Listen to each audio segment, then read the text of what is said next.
Good afternoon, Diabetes World. Well, we're trying something a little bit different. I'm recording from the hallway outside the elevator and my building complex, and we'll see how this goes.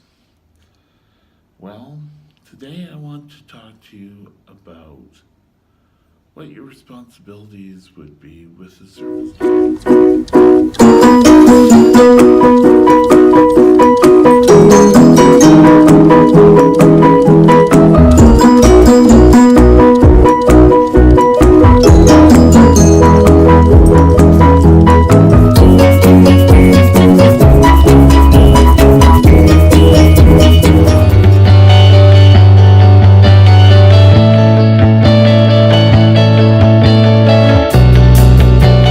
Now, as many of you know, I do have a service dog. His name is Nico. Put a picture in here. Wish I could do the magical shut, but I had to shut off the. So 1, 2, 3, we'll give it a try. Whew.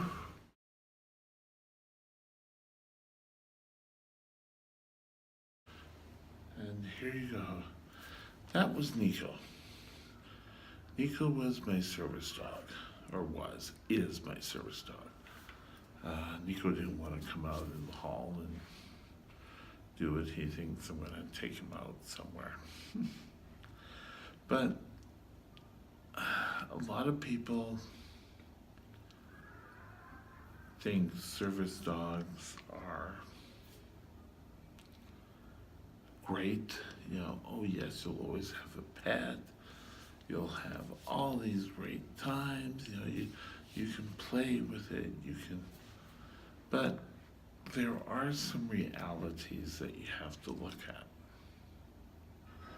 Now, the first one would be that you are responsible for feeding.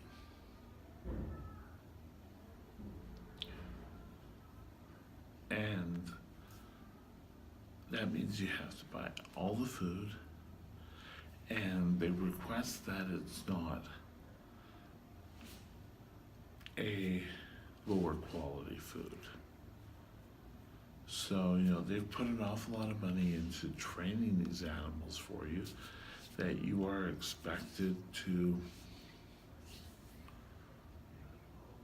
feed them properly, keep.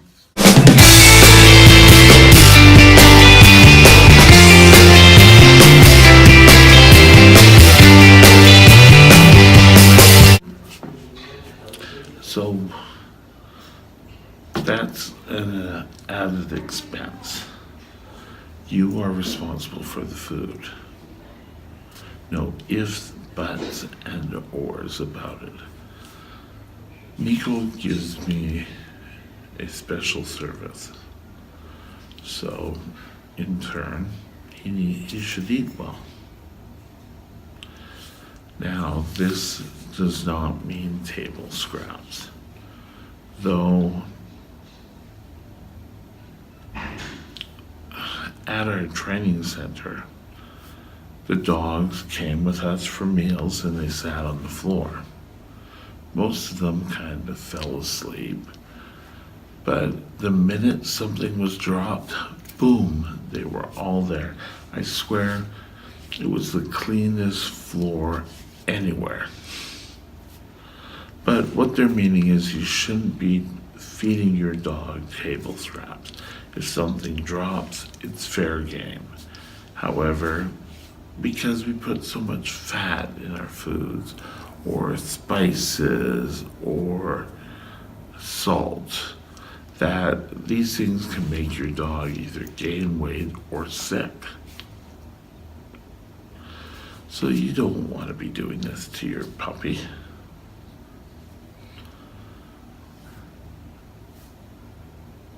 You are also required for the well-being of your dog. When you're in training, you are given a certain calorie count. So I was sitting on something, I'm just moving it off the chair. And this is how much food are you able to feed? Now, Nico is what they call a medium type dog, and he is given a cup and a half, morning and night. And that should be all he is given, pure and simple. Now, also with feeding, you should be or could be giving him treats. And when you are giving him treats, it's part of a treat. You don't need to give him a whole milk bowl. And the best way, as one of the trainers stipulated in our training, is a treat is a paycheck.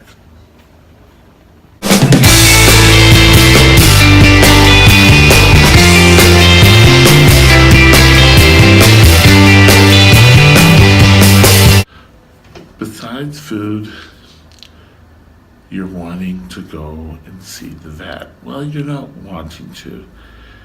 When you leave the school with the dog's in good condition, it doesn't have fleas, and you are taught how to care for the dog. You're taught how to brush the dog, how to get a brush and get, because you want to make sure the undercoat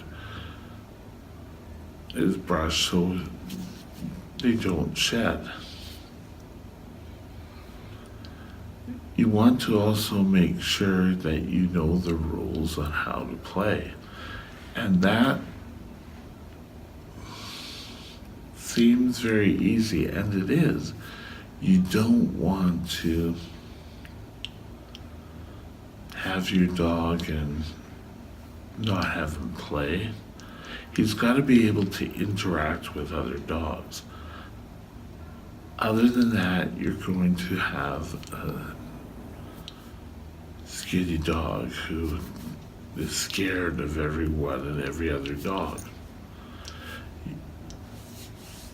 A lot of this seems like common sense, but it wasn't until a trainer said something that I said, oh yeah, I think some people say the penny drop. I made inroads. So you want to ensure that your dog grooming is being taken care of, that you know how to brush their teeth, and how to brush them, simple thing that there is a certain way of drying the animal. So, dogs can catch a chill, same as humans. So you want to make sure that your dog lasts a good long time.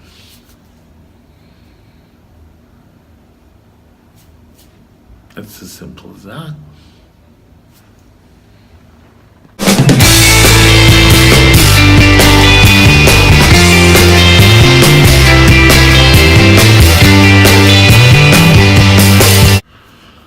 Weight.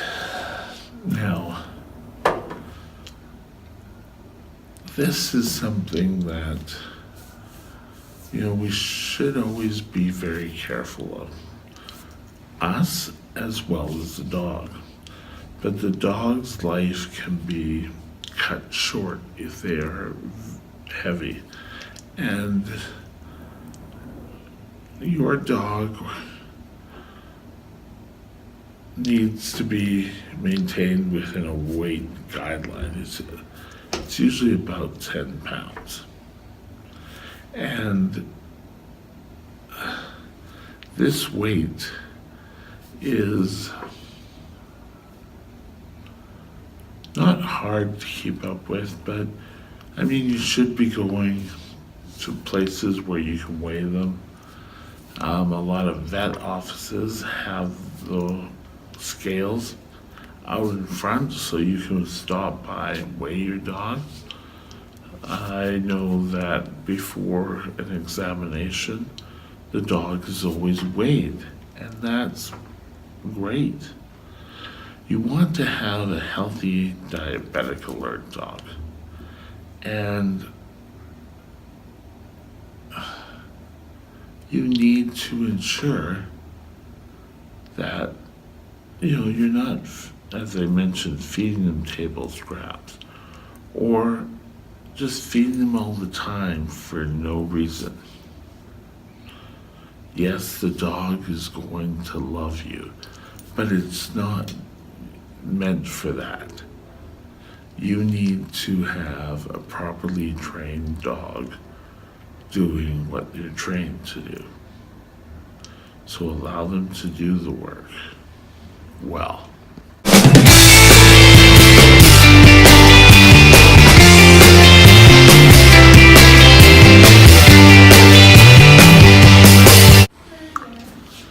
Vet visits. Now, you are responsible for vet visits for your dog. And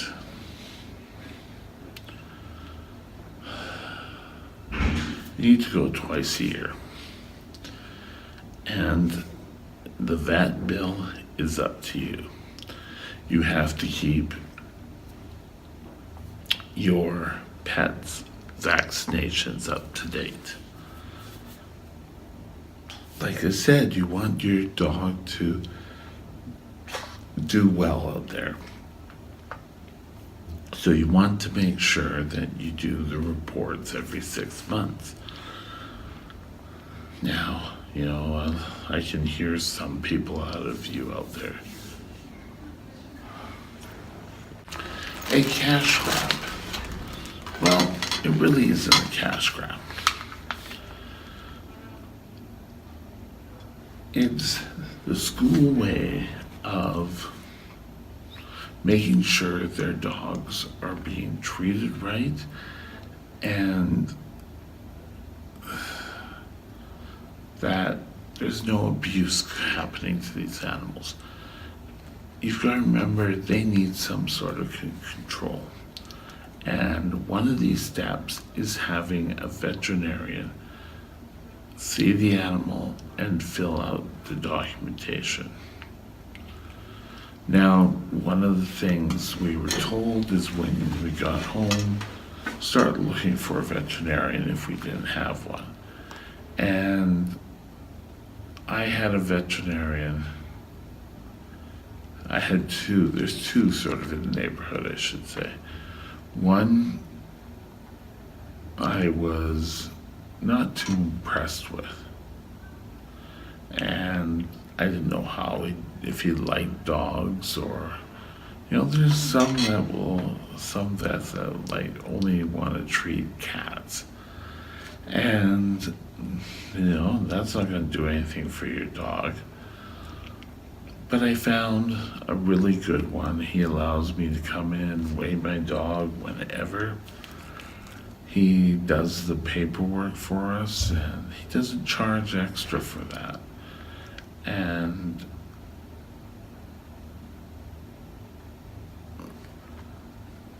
I gotta thank him for that. We don't necessarily always want cheapest of the barrel vets, but I think I'm lucky I have a really good vet.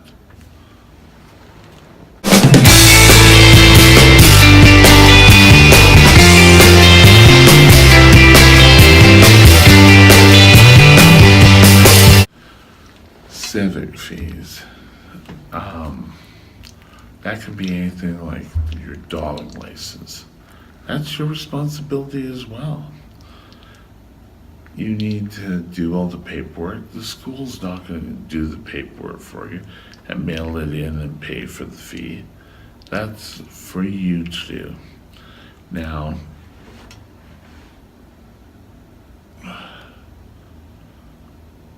the dog license, We're lucky that in BC we have to fill out forms and mail them in to get your dog registered as a certified dog.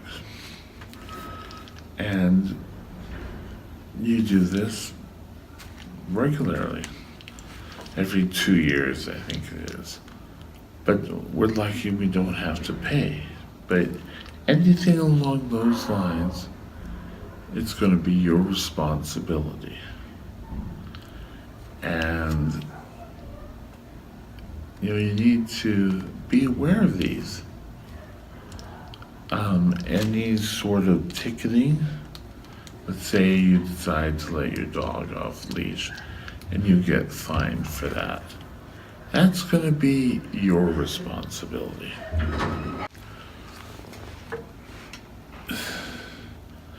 There's a lot of these fees that people are unaware of. Oh, that never happens to me. That must be someone else. But it's very easy for you to get fined in any of these categories. So you want to ensure that you do your best. Now, civic could be dog licenses, as I mentioned, provincial, but a lot of, like Burnaby, if you have a service dog, the license is waived. Otherwise, it's $75 a month. And the school does not pay that.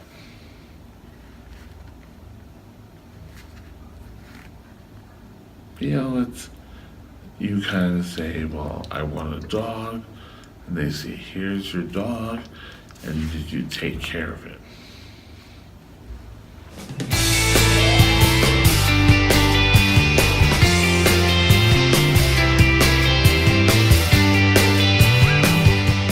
Who owns the dog? Well, until you adopt the dog at the end of its service, you can have the option to adopt your dog. But the dog itself belongs the property of the guide dogs. And that is so that if they have to come in and take the dog for whatever reason, they have a legal right. And if they feel the dog is being hurt or abused or neglected in any way, they are going to be the first one in there to remove the dog. Sounds very simple, doesn't it? But a lot of people were put back with that in our class. What do you mean I don't own the dog? You're giving me the dog. And the trainer pretty well said it best. They said that they are loaning you the dog. And until the end of their working life, you will be asked, are you keeping the dog or are you sending it back? And I think all of us came to the conclusion that we would like to keep the dog. Even the one in the class who the dog wasn't really doing what he or what she thought he should be doing, and he wasn't really getting everything all the time, but she practiced with him, and he's doing great now, but it's still the ownership of the school. And I'm sure it doesn't matter which school you go for, it's the same.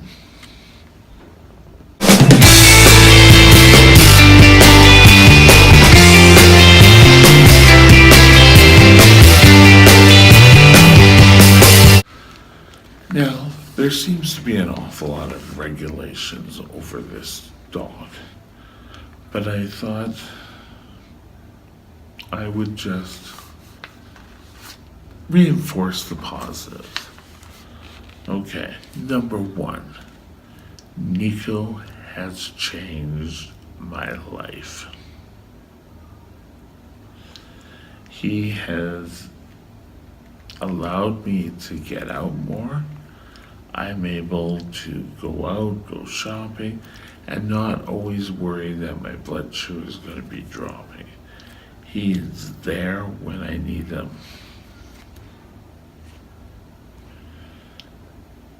He's gets very protective, and when I say protective, I don't mean his teeth are, but he gets very protective that he wants to take care of me, and he wants close by me.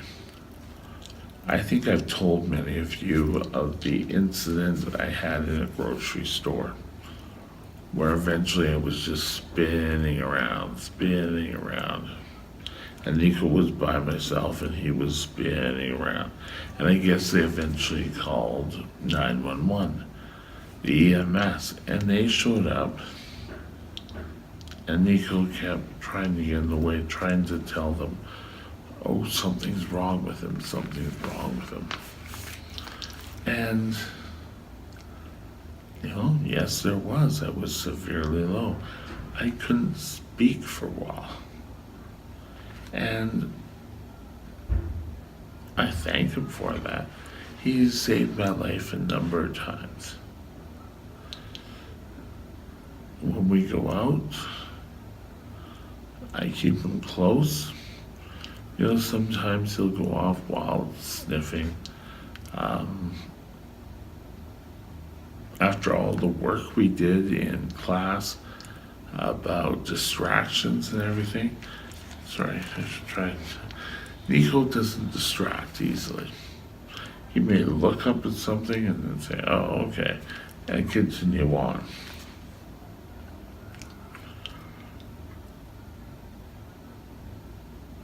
Nico is able to get my glucometer when I need to. He's able to go grab it and bring it. Now, he can also be trained to go get orange juice or anything else along that line. Nico's been a companion with me.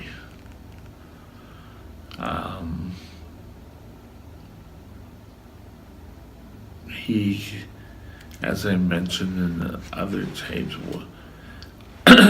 Nico alerts me. And he alerts me when my blood sugar level first goes down. And they are trained to react at a blood sugar of 4.5. Now, for those of you in the States, times that 4.5 by 18 and you'll get your correct amount of how much sugar is in your blood. So he comes and he will, unless I'm moving, he will come and he'll sit in front of me. And first things are, he'll give me the mother's look. And that's, I don't know if I can do it, but it's like, you've done something. Now I'll fix it before I get you. Now, if I ignore that, he will start pawing me. And here's a paw, here's a treat, I want a treat.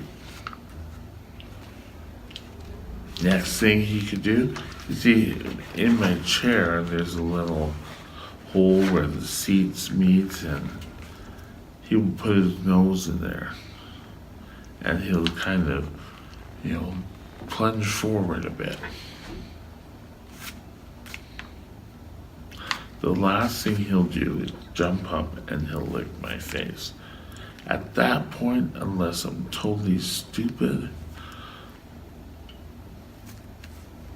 that's, he'll say, oh my God, but he'll keep at it until I treat myself.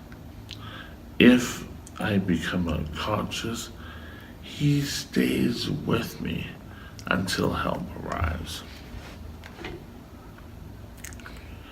If I get so that I'm unable to get help, I can say, Nico, get help, and he will go out and try to find. Now, when I was in the hospital a while ago, Nico came and spent time with me. And while he was there, I had a severe low that I was unconscious. As soon as I think the breakfast tray came in, poof, he was out. And he went right up to the nurse's station. And he was right there saying, come on. And he kept going back to the room. And he'd running and come back to the room. And eventually the head nurse said, well, something's wrong here. Let's go on and check. And I guess I was severely low and unconscious. So we need to always be aware of what these dogs can do for you.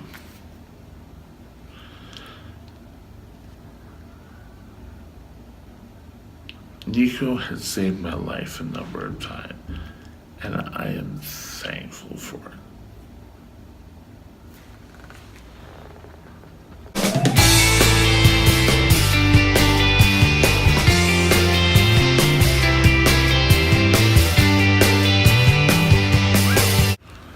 The last thing we're going to discuss is we've discussed the responsibilities you have. The next one is what the dogs can do for you. The last thing I want to discuss is what you have to do for the dog. Yes, you have to go to the vet with them. And yes, you have to do this. And yes, you have to do that. But you need to play with the dog. You need to interact with the dog. You need to come out with a relationship with your dogs. Don't just, oh, well, yes, here's the ball, go play. You need to get out there. You need to get out there. You need to walk your dog several times a day. It's not kind of like, well, the dog gets up in the morning, I take him out, and on the way home, I take him out. That may not be enough exercise for the dog. You need to ensure that you're giving the exercise. The dog is a living creature and needs to be exercised, needs to be fed, and the best thing is that you do it on a timely basis. Have a schedule for when you're going to do the dog. It will help you remember, and the dog will learn to know that, okay, it's amazing. Nico knows. He'll start within 15 minutes of the time for me to feed him. He will start being very attentive. Of course, once I feed him, that's it. He's gone. But I don't feel that bad. Nico, it's fed twice a day at 6 or so in the morning and 6 at night. And I say 6 or so in the morning because it depends what time we get up, what time he gets up.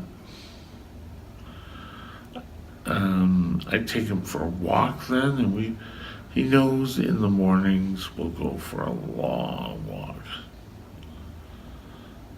In the evenings, we go for less of a walk. And of course, this is all governed by rain. And I said a lot of the vlogs I've been doing, I might not be able to do because of the rain. And I'm hoping that with this, I'll be able to do more vlogging. Yeah, especially I'll do it during the daytime when there's less people around. But Nico is a very special dog. When I left training,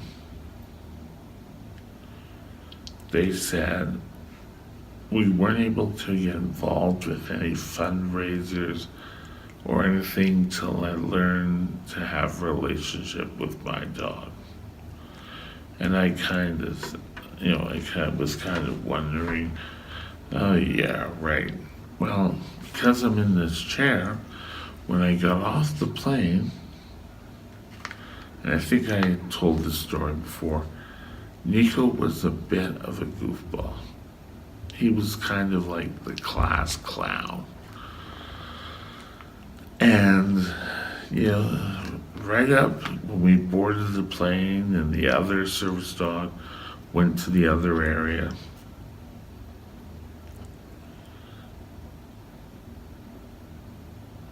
Nico got up. Nico did exactly what he was told. And that was super. And that showed me to say, oh yeah, I have a great relationship with the dog. Looking back at it now,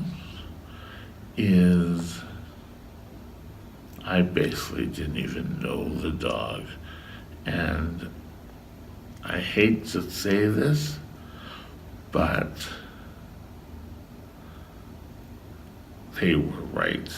Oh my God, the trainer was right. But if you feel you're able to give the dog what the dog needs, or if someone else would be able to help you out, meaning if like a parent or so, and you're a type 1 diabetic, you should look at the Royal Foundation of Canada Dog Guides, or the Lions Foundation of Dog Guides, sorry. And look up, I'll try to put at the end of this, put down an email for them. But just take a look up at Lions Foundation of Canada Dog Guides. Anyway, that's it for today. It's actually getting dark out now. So we'll talk to you later. Have a great day. Bye now.